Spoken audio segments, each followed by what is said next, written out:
Bienvenue dans le monde fascinant de la géométrie différentielle, un domaine où le calcul rencontre la géométrie d'une manière aussi belle que profonde. La géométrie différentielle est une branche des mathématiques qui utilise les techniques du calcul différentiel et intégral pour étudier les courbes et les surfaces. Elle nous permet de comprendre comment ces formes se comportent et interagissent dans des espaces de différentes dimensions. Imaginez un monde où les formes ne sont plus des entités statiques confinées au manuel scolaire, mais des objets dynamiques qui se tordent, tournent et s'étirent de façon que nous n'aurions jamais cru possible. Ces transformations révèlent des propriétés cachées et des symétries qui enrichissent notre compréhension des formes géométriques. C'est ce monde que nous allons explorer. Un monde où nous pouvons percer les secrets cachés des courbes, des surfaces et de leurs homologues en dimension supérieure appelées variétés. Les variétés sont des objets mathématiques qui généralisent les concepts de courbes et de surface à des dimensions plus élevées, offrant un cadre pour étudier des phénomènes complexes. De la courbure de l'espace-temps dans la relativité générale d'Einstein à l'élégante géométrie des films de savon, la géométrie différentielle offre une lentille puissante à travers laquelle nous pouvons observer et comprendre l'univers. La courbure de l'espace-temps, par exemple, nous aide à comprendre la gravité et les mouvements des planètes, tandis que les films de savon illustrent des concepts de surface minimale et d'énergie.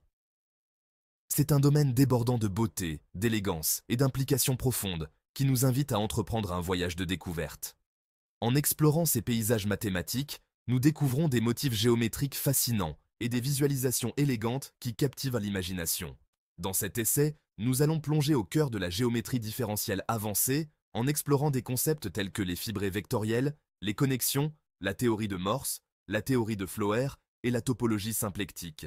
Les fibrés vectoriels et les connexions nous permettent de comprendre comment les vecteurs se déplacent et se transforment sur des variétés, tandis que la théorie de Morse et la théorie de Floer offrent des outils pour étudier les propriétés topologiques et dynamiques des systèmes. Ces concepts, bien que apparemment abstraits, ont révolutionné notre compréhension de la structure et de la dynamique des variétés, conduisant à des découvertes révolutionnaires en mathématiques et en physique. Par exemple, la topologie symplectique a des applications importantes en mécanique quantique et en théorie des cordes, où elle aide à décrire les interactions fondamentales de la nature. Préparez-vous à être émerveillé en découvrant la tapisserie complexe de la géométrie différentielle, révélant les liens cachés entre des concepts apparemment disparates. Ces connexions cachées montrent comment des idées de différentes branches des mathématiques peuvent se rejoindre pour former une image cohérente et unifiée. Commençons notre voyage dans ce monde captivant des formes, des courbes et des variétés, où le langage du calcul éclaire la géométrie de notre univers.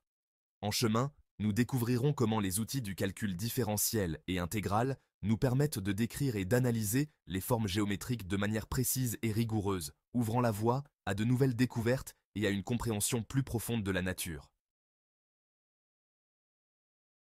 Avant de nous plonger dans les concepts avancés, plantons le décor en comprenant les objets fondamentaux de notre étude, les variétés lisses. Ces objets sont les pierres angulaires sur lesquelles repose toute la structure de la géométrie différentielle. Essentiellement, une variété est un espace qui ressemble localement à l'espace euclidien, l'espace familier de notre intuition quotidienne. Cela signifie que, bien que la variété puisse être courbée ou complexe dans son ensemble, chaque petite région ressemble à un espace plat et simple. Imaginez une sphère par exemple. Localement, en tout point, la surface de la sphère apparaît plate, comme un plan. Si vous zoomez suffisamment sur une petite partie de la sphère, elle semble indistinguable d'une surface plane. C'est l'essence d'une variété, un espace localement euclidien. Cette propriété locale est ce qui permet aux mathématiciens de simplifier des problèmes complexes en les décomposant en petites parties plus gérables. Pour rendre cette idée plus précise, nous introduisons le concept de cartes et d'atlas. Une carte est une représentation locale de la variété, tout comme une carte géographique représente une région spécifique de la Terre. Une carte est comme un plan local qui nous indique comment naviguer dans une petite région de notre variété, tout comme une carte d'une ville nous aide à naviguer dans ses rues. Chaque carte fournit une vue simplifiée et compréhensible d'une partie de la variété. Un atlas est alors une collection de ces cartes qui couvrent l'ensemble de la variété, garantissant que nous pouvons explorer chaque recoin de notre espace. L'atlas assure que toutes les cartes se connectent de manière cohérente, permettant une transition fluide d'une région à l'autre. Une variété lisse est une variété munie d'un atlas spécial, où les fonctions de transition entre les cartes sont lisses, ce qui signifie qu'elles ont des dérivés à tous les ordres. Cela permet une analyse mathématique plus profonde et plus précise. Cette condition de lissage nous permet de faire du calcul sur nos variétés, ce qui est le cœur de la géométrie différentielle.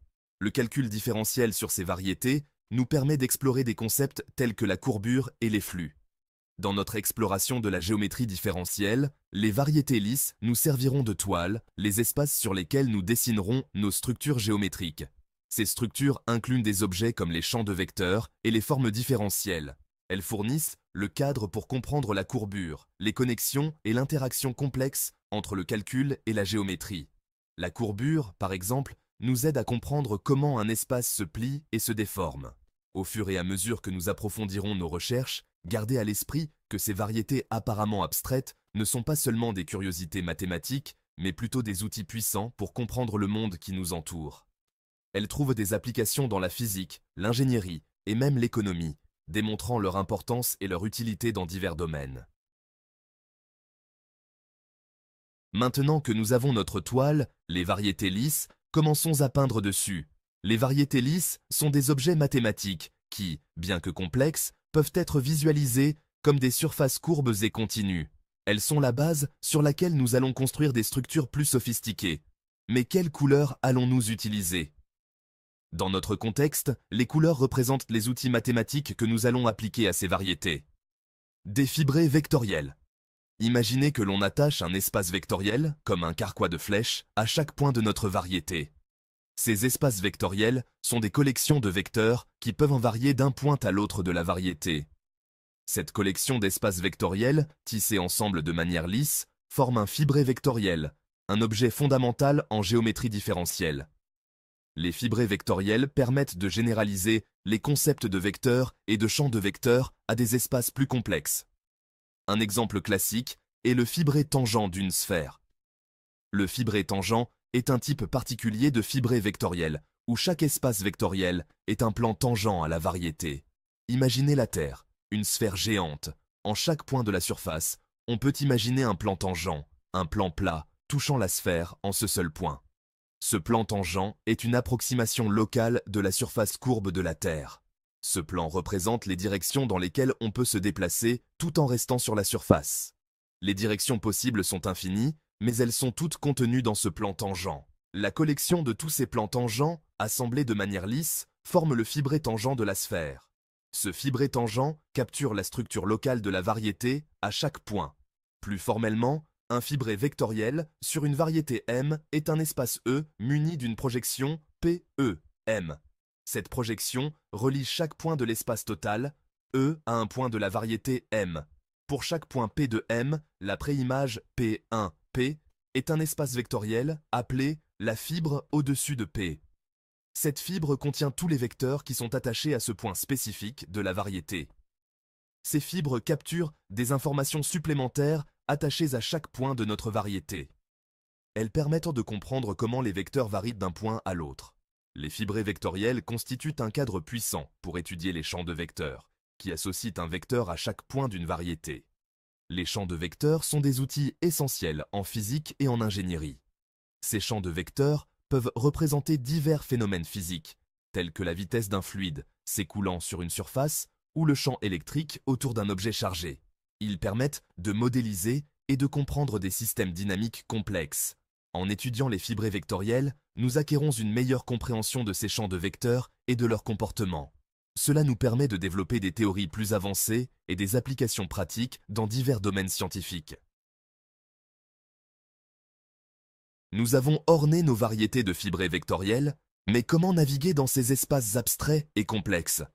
Comment différencier les champs de vecteurs, qui nous indiquent essentiellement comment les vecteurs changent lorsque nous nous déplaçons sur notre variété? C'est là que les connexions entrent en jeu, nous fournissant les outils nécessaires pour différencier les sections de fibrés vectoriels. Imaginez que vous marchiez le long d'un chemin courbe sur une sphère, en portant un vecteur tangent avec vous. Au fur et à mesure que vous vous déplacez, le vecteur tangent change également de direction pour rester tangent à la sphère. Ce changement dans le vecteur tangent est capturé par une connexion, qui nous indique comment connecter ou transporter des vecteurs le long des courbes de notre variété. Mathématiquement, une connexion sur un fibré vectoriel E est une application qui prend deux champs de vecteurs x et y et produit un nouveau champ de vecteurs noté xy.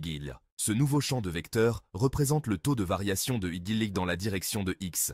Les connexions sont essentielles pour définir de nombreuses notions géométriques, notamment la courbure, qui mesure à quel point notre variété n'est pas plate. Elles nous permettent également de définir le concept de transport parallèle, qui nous indique comment déplacer des vecteurs le long de courbes sans changer leur direction par rapport à la connexion. Comment? Currently, the VO is 216 words long. Please expand it to be 230 words long.